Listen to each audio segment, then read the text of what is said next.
Don't leave your prayer position before you got the answer. ntuzove mu gusenga ko wishuwe. No, before you got the answer. Imbere yuko wishugwa. Ne quitte pas la prière ntuve avant. mu gusenga imbere yuko wishugwa. No. Oya. Stay there. Guma ngaho. Declare the word. Wature ijambo, usenge, wature, and pray usenge, for that thing. utengere ico kintu. Et quand tu commences à sentir le mouvement, Hamutanguye kumva kugendagenda, et que les choses se réunissent, ukumva ko ibintu ko biraja ku rutonde, et tu sens que le bébé sort. ukumva ko umubebe asohotse, Oh my God. Tu sors, tu dis, praise God. tuva hasi ushima Imana. I've got the answer. Ati nishuwe. Je ne sais pas si vous comprenez ceci. Sitwe muko murabitahura. Je vais vous montrer ça dans la Bible. Nzobereka muri Bibiliya. One day Jesus was praying. Umunsi umwe Yesu yariko Il arasenga. priait. Akarasenga. Parce que lui, Kubera we il savait que la prière fonctionnait. yari abizi ko gusenga Donc, gukora. il voulait même changer la volonté de Dieu. Rero yashaka no guhindura ubugombe bw'Imana. Can you imagine? Urashobora kwibaza. Il savait que la prière fonctionnait. Yari abizi Tellement ko qu'il gusenga disait, gukora. il dit, il faut que cette coupe passe à côté de Ushika moi. nawe yasenze abwira Imana ati ndakwingitse igikombe Dieu kindengana. lui a dit, toi mais tu connais la réponse. Imana yaramwishuye ati inyishu nyene urayifise urayizi. Et puis lui-même il a dit que ta volonté soit faite et non ma volonté. Avuga ati ubugombe bwawe rwo bushika atari ubugombe bwanje. Regardez ce que Jésus a fait. Murabe ico Yesu Il yakoze. s'est levé. Yavuye Il hasi dit à ses disciples, abwira abigishwa biwe levez-vous, ati muve hasi c'est déjà fini. ati vyarangiye. Ah! Comment il a su? Yabimenye gute? Ils n'ont pas vu Dieu là. Ntibabonye Imana ngaho. Ils n'ont vu personne. Nta muntu numwe But bahabonye. Jesus was traveling in Ariko prayer. Yesu yariko He aragenda was mu praying. gusenga. He was changing things in the Yariko spirit. arahindura ibintu À mu buryo ce moment même, il a bw'Imana. Muri uwo su. mwanya nyene yarabimenye. Peu importe ce que je Ati fais, ntaco bitwaye ivyo nokora. I have to go. Ati ntegerezwa kugenda. Mais il a vu quelque chose. Ariko hari ikintu yabonye. Il a vu la croix. Yarabonye Il a umusaraba. vu qu'il allait aller en enfer. Yarabonye ko agiye kuja Et il a vu qu'il ikuzimu. allait ressusciter. Kandi yarabonye ko Et quand il a vu cela, hama igihe yabibona il a dit, guys, let's go. yaciye avuga ati muhaguruke tugende. It's done. Ati C'est vyaheze. ça, se trouve. Il s'éloigna une seconde fois. Une seconde fois. Ati vya kabiri. Parce que la première fois, il est allé prier. Ngo yongera kugenda ubwa kabiri kubwa mbere yari Il a yagiye. prié. Arasenga. God, I like Jesus. Ndakunda Yesu. Il avait amené 3 gars. Yari yatwaye n'abandi batipe batatu. Jules, Vivant et Eric. Yatwaye Jules na Viva na Il Eric pensait bo que muri c'était kiriya des gihe. généraux. Yari yibatwara Qui allait l'aider à prier. bagiye kumufasha Il gusenga. les amène avec lui. Arabatwara hamwe nawe. Jésus a senti, non, cette guerre est grande. Il faut que j'aille voir mes gars. Il regarde, il trouve les gars, il dort. Yagarutse kubara Personne n'est là pour veiller avec lui. nta numwe ahari He's alone. bafashanye gusenga bose barasinziriye. Jesus. Il va vers les disciples Aja kubira abigishwa qui trouva endormis. ugasanga Il basinziriye dit à Pierre, ngo abaza Petero vous n'avez donc pu veiller 1 heure avec moi. batubwo ntimurusha mwana nanje maso isaha n'imwe. Jésus avait prié. Nuvuga ngo Yesu yari Il yasenze a senti les ténèbres. arumva kumota kumwiza. Je me rappelle un jour, Ndibuka umunsi umwe I traveled in the spirit. naragendeye mu mpemu Je suis allé, c'était à Kinanira, tout près de là où les vivants habitent. hari mu Kinanira hafi Il y'aho y a bavivant longtemps, baba. c'était, je crois, dans les 2006-2007. Haraheze igihe noswa mu 2006-2007 Je me retrouve là. Je nisangaho voyais exactement l'endroit. narabona ico kibanza Glory to God. And I was praying in that nariko place. ndasenga muri ico Parce kibanza qu'il y a des endroits kubera hari ibibanza où vous pouvez voir les portes de l'enfer. mushobora kubonamwo amarembo y'ikuzimu. Je ne sais pas si vous comprenez ça. Sinzi ko muyitahura. Il y a des endroits où il y a les portes de l'enfer. Hariho ibibanza ahantu hari amarembo y'ikuzimu Là où les démons passent aho amadayimoni aca pour venir affliger les gens. kugira ngo aze guteza imibabaro abantu. Ils ont toujours des endroits bama bafise ibibanza où ils passent. Ce sont des portails. amadayimoni ama afise ibibanza. C'est comme amarembo. l'église. Ni nko mw'ishengero. L'église, ce n'est pas religieux. Ishengero si dini. L'église, c'est un portail. Ishengero ni irembo. C'est un portail. Ni irembo. Comme Jésus est un portail. Nkuko Yesu nawe ari irembo. L'église, c'est un portail. Ishengero ni irembo. Le berger, c'est un portail. Umwungere ni irembo. C'est un portail. Ni irembo. Là où les anges passent, Aho abamarayika baca. they come and they heal people. Zi They abaca heal. baze Les baje anges. gukiza abantu abamarayika. Tu es à la maison, tu pries, nothing happens. Uri muhira ugasenga ntiyagire ikintu na kimwe Tu viens à gikoreka. l'église. Waza kw'isengero And you are healed. ugakira. Pourquoi ici? Havuga ati kubera iki ngaha none? Why? Kubera iki? There is a movement of angels. Hariho ukugendagenda Tu kw'abamarayika. peux aller dans un endroit. Urashobora kuja mu kibanza. Tu vas bien. Je ne sais pas. Essayez un peu un jour, vous allez le voir. muze mubigerageze Moi, kumwe je muzoyibona. sais. Wewe Tu warabizi. peux aller dans un endroit. Urashobora kuja mu kibanza Directement, ubwo nyene tu te sens mal. ukiyumva nabi. Tu te tiens juste dans un endroit. ukaba uhagaze mu kibanza kanaka. Un jour, j'ai prophétisé sur une femme. Umunsi umwe naravugishijwe ku mugore. Elle était devenue folle. C'est une femme pour laquelle j'ai prié. Elle était folle et elle était guérie. Umugore nasengeye yari umusazi Elle arakira. était devenue folle comment? Yari yabaye umusazi gute? Elle est juste entrée quelque part Yinjiye ahantu dans un bureau. mu biro Et à ce moment-là, hama muri uwo mwanya nyene she becomes mad. acashika umusazi. Pourquoi? Kubera iki? Parce qu'un vent, juste un vent, elle a senti comme un vent Umuyaga, yumvise ikintu nk'umuyaga venir sur elle. uza kuri we. Elle a pensé, oh c'est simple. Elle rentre à la maison. aca La yibwira ngo folie commence. nibisanzwe atashe muhira niho yatahuye ko ari umusazi. La folie commence. Ubusazi buca buratangura. Juste comme un vent. Yumvise ikintu nk'umuyaga. Pourquoi? Il y a des portails. Kubera iki? Kubera hariho amarembo. Et les portails sont créés comment? Amarembo nayo aremwa gute? Ils sont créés par des hôtels. Aremwa n'ibicaniro. Et qui dit hôtel? Bavuze That igicaniro means prayer. bisigura A ugusenga. place where you offer words Ikibanza aho ushikana amajambo and offerings. ntabwo n'amashikanwa. That's why people don't understand the meaning of a church. Nico gituma abantu badatahura isiguro y'ishengero. Church is an altar. Ishengero ni igicaniro. Glory be to God. Hallelujah. Qui soutient ta vie. Ni igicaniro gishigikiye ubuzima bwawe. I'm telling you. Ndababwije ukuri. Tu sais que your spiritual life Uretse ko ubuzima bwawe bw'impemu est né d'un hôtel buvyagwa n'igicaniro et continue avec un hôtel. kandi bushikamishwa n'igicaniro.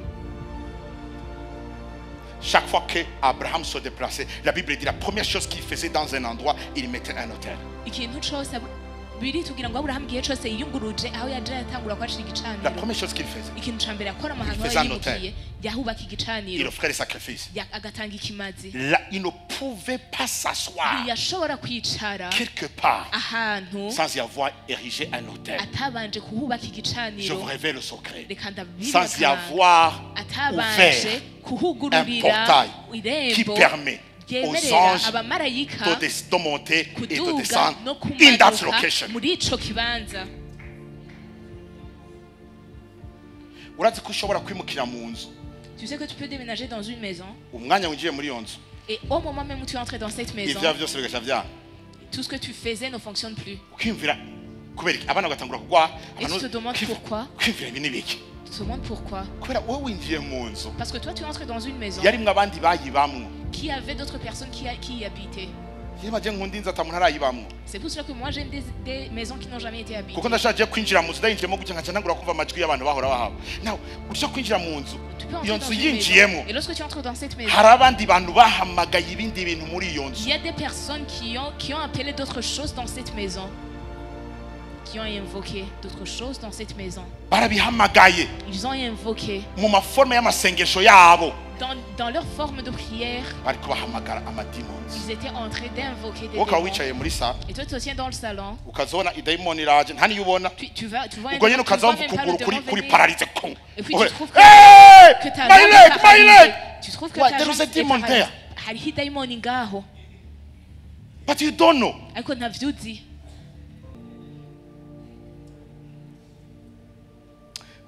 sinzi ko hari umuntu mvise akantu mvuze hari umuntu mvise akantu mvuze Yes.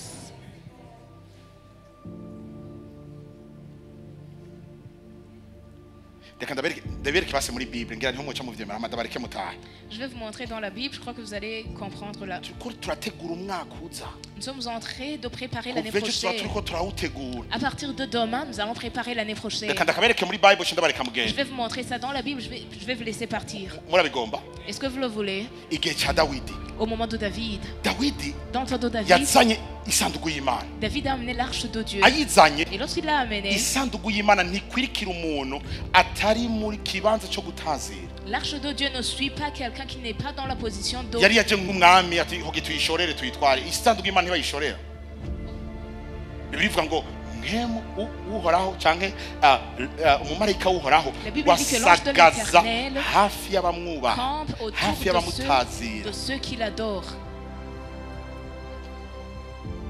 nibo bagendana C'est avec ce genre de personnes que ça marche. urubaho uhoraho Est-ce que urasenga tu pries? uramutazira Est-ce que tu adores le Seigneur? uhoraho agendana nawe Alors l'Éternel marche avec toi. hari ikintu rero cyabaye Alors il y a quelque chose qui s'est passé. regardez pourtant tu es le sang tu Donc on sièges wera au milieu ngushagaje hagati des louanges d'Israël. y'amatazirano ya Israël. Oh my God.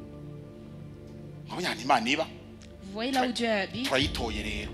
Nous venons de trouver Dieu. Now, l'ange de l'Éternel campe autour de ceux qui craignent et il leur arrache du danger. Ça c'est Psaume 34 verset 8. Zaburi Non. 34 Allons, n'umunani. allons voir. Turabe Il a refusé. L'ange a refusé d'entrer. isanduku yaranse kwinjira.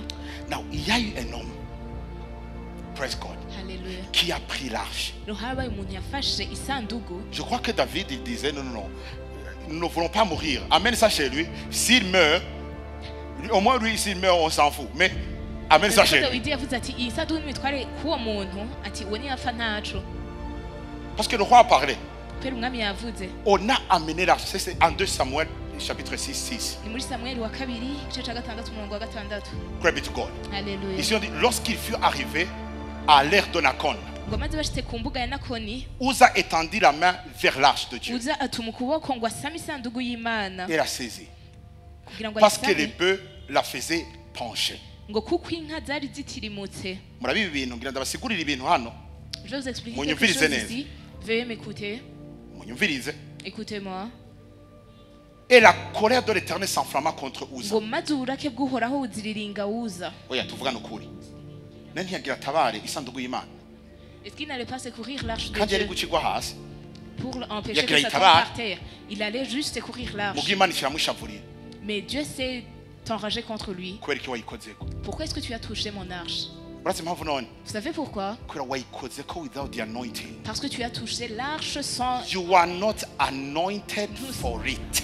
ntusigi w'ivyo. Je ne sais pas si vous comprenez. Niyo mpamvu C'est pour cela, sometimes des fois, les musiciens burya muri ko muravuza. lorsque les musiciens vous jouez, Reka ndababwira igituma abamusiciens benshi laissez-moi vous dire pourquoi beaucoup de bakora mu musiciens nzu y'Imana badatera imbere. qui travaillent dans la maison de Dieu ne prospèrent pas. I'm sorry. Je suis désolée, Kuko nivyo. parce que c'est vrai. Abamusiciens benshi bakora mu nzu y'Imana ntibatera imbere. Beaucoup de musiciens dans la maison de Dieu ne prospèrent pas. Apana kubera ko Imana idashaka kubahezagira canke itabahezagira. Non parce que Dieu ne veut pas les bénir, parce qu'il ne les a Hari pas abantu babiri bénis. badatera imbere kenshi. Il y a deux genres Aba de musiciens personnes qui n'aba ne prospèrent sonorisateurs. pas. Ce sont les sonorisateurs et les musiciens. Kenshi ntibatera imbere. Ils ne prospèrent pas, maintes fois. Nivyo sivyo. Est-ce que c'est vrai ou c'est Ndiko faux? ndabesha. Est-ce que je mens?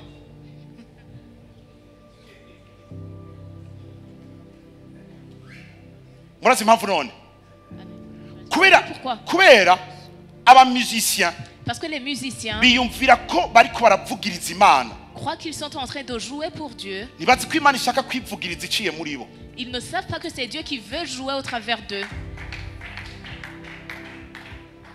Mwe murashobora kwiyumvira Dawidi Vous pouvez vous imaginer David, amaze kwakira amavuta. après avoir reçu l'onction, Umugabo yari afise amadayimoni Sawuli l'homme qui avait des démons, Saul, ntiyamusengeye.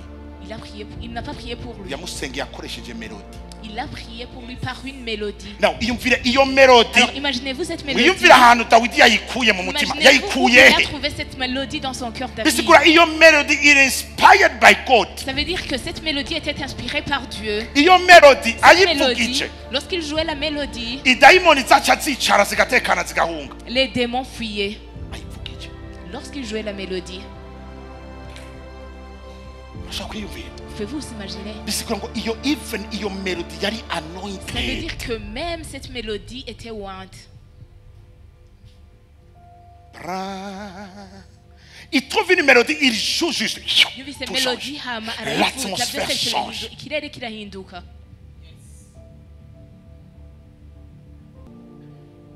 Vous savez, barabizi. Hari igihe nza Ils le savent des fois. bandi hariya mu biro. Lorsque je suis dans le bureau, Nkumva baririmbye. Nkaca ndabatumako. je les appelle, Nkaca ntumako umwe. j'appelle un d'entre eux. Ngo hano mpamagara Francis cyangwa mpamagara uwundi. Appelle-moi Francis ou un autre, Genda uririmbe iyi ndirimbo ni. va chanter cette chanson. Kubera that's the song of the moment. aba ari indirimbo y'ako kanya nyene, That's the song of the spirit. aba ari indirimbo ya mpemu. Et on chante la chanson, l'atmosphère change. Bakaririmba iyo ndirimbo ikirere kigaca gihinduka.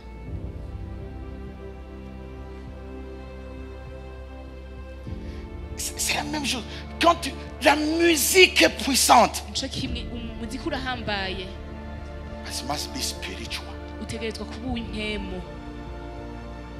Uza touche, il est mort. Uza yakoze ku isanduku y'Imana Tu peux arapfa. être dans la maison de Dieu, you play, urashobora kuba uri mu nzu y'Imana uvuza ibitari and you are not getting blessing. hama ntuhezagirwe Parce que tu le fais dans la chair kubera ubikorera mu mubiri and not by the spirit. ntubikorera muri mpemu. Avant de le faire, Imbere yo kubikora kneel down, pfukama hasi pray, senga say, God, vuga ati I Mana want your grace. shaka ubuntu bwawe Give me grace ati nk'ubuntu to save you today. bwo kugukorera uno munsi And you will see how your life will change. hama uzoraba ingene ubuzima bwawe buhinduka. Reka ndabwiza ukuri, urazi ko umuziki Vous savez que la musique ushobora kuba umuryango peut être un portail amadayimoni acamo, là où les démons passent. nk'uko Dawidi ariko aravuza Comme lorsque David wabaye jouait, umuryango ça a été un nk'emure yacamo portail kugira akize Sawuli. où le Saint-Esprit passait pour sauver Saul. Un jour, Umunsi umwe un homme de Dieu que vous connaissez qui s'appelait Élisée, umukozi w'Imana muzi yitwa Elisa il était fâché, yari yashavuye il n'était pas heureux dans le cœur, ntiyararyohewe mu mutima il ne wiwe pouvait pas prophétiser. ntiyashobora kuvugishwa Il a appelé un musicien. Il a dit, yacihamagara cherche-moi un ati musicien. ndonderera uwumvugiriza Il n'a pas umuziki. cherché n'importe quel musicien. ntiyarondeye uvuza umuziki uwo ari An wo wose anointed one. yarondeye Et usizwe quand on a amené le musicien, hama bamuzaniye et qu'il a commencé à jouer tron, atangura à kuvuza ce moment même, la uwo Bible dit, mwanya nyene birivuga Élisée était saisi par l'esprit. Elisa yafashwe na mpemu.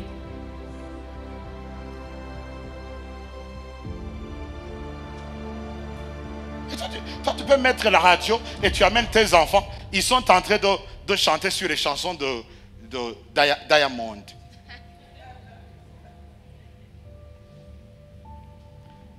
Ils dansent sur la chanson de Diamond. Abana bawe batambitse Diamond gusa.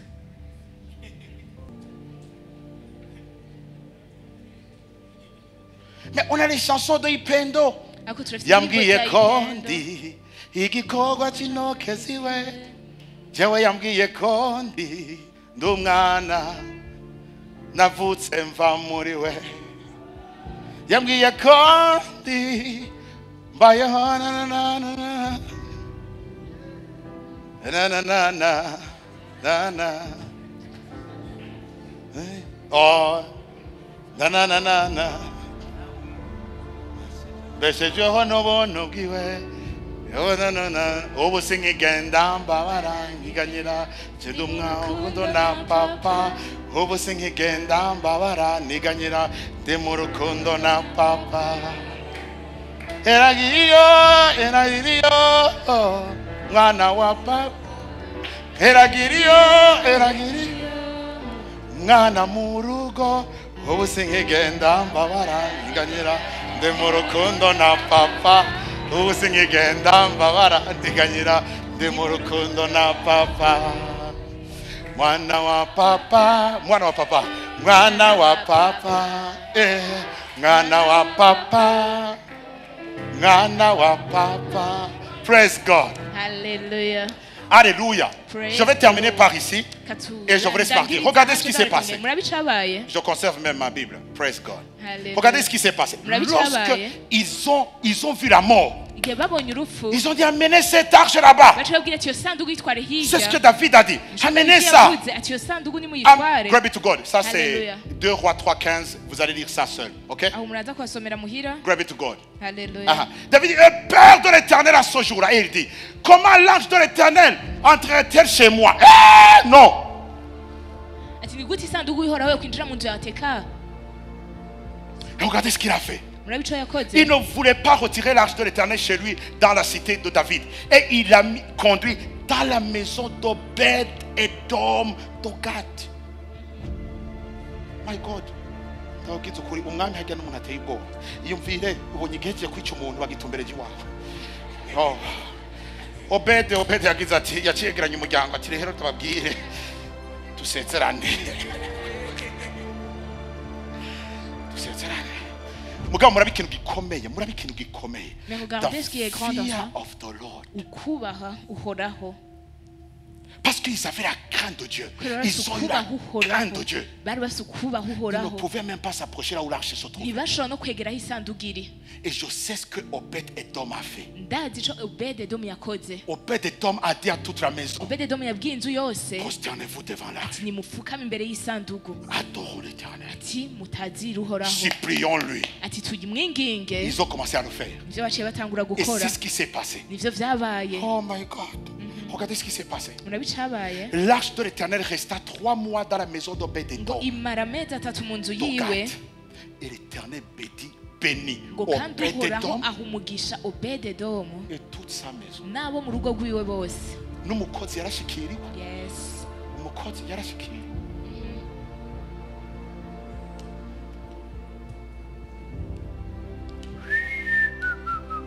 Dawidi avyumvise ati yo Lorsque David l'a entendu, il a dit tibaranjyanye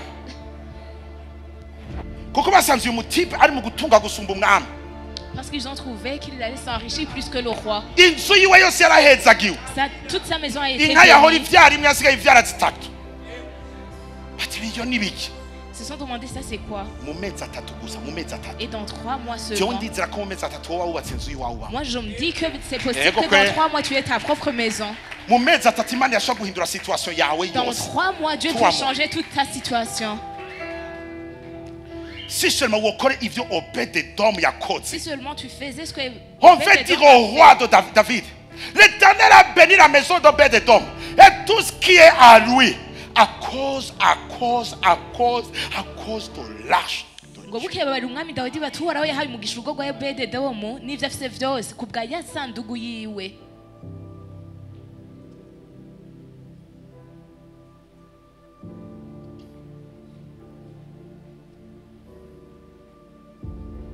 C'est ce que yavyumvise.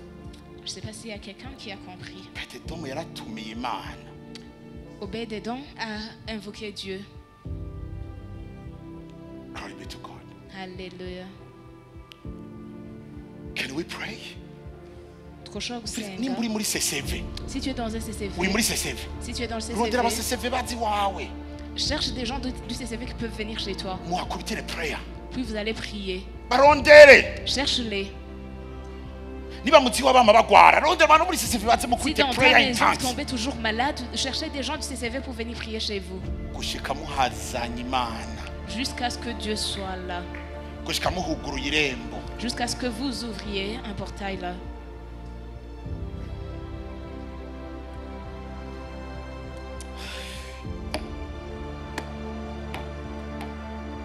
Prends la sémence de la parole. Ufate imbuto y'ijambo. Prends la sémence de la parole. Ufate imbuto y'ijambo. Prayer works. Ugusenga kurakora. Reka ndababwira ikintu kimwe mwese muri kumuranyumviriza. Laissez-moi vous dire ça. Ejo mu masengesho. Demain, dans la prière, Ntihagire uzosiba. que personne ne manque. Ntihagire uzosiba. Que personne ne manque la prière de demain. Ntihagire uzosiba. Que personne ne manque. Kandi uzisonzeshe. Et jeûne. Kandi abantu barwaye amadiyabete bazokira muri iyi minsi itanu. Et les personnes qui sont atteintes de diabète vont guérir durant ces 5 In jours. these 5 days. Durant ces 5 You are jours. going to be healed. Muzokira. Come. Nzoze. Écoutez, fais-le pour toi, pas pour moi ou pour Dieu. Pour Bikore toi. ku bwawe.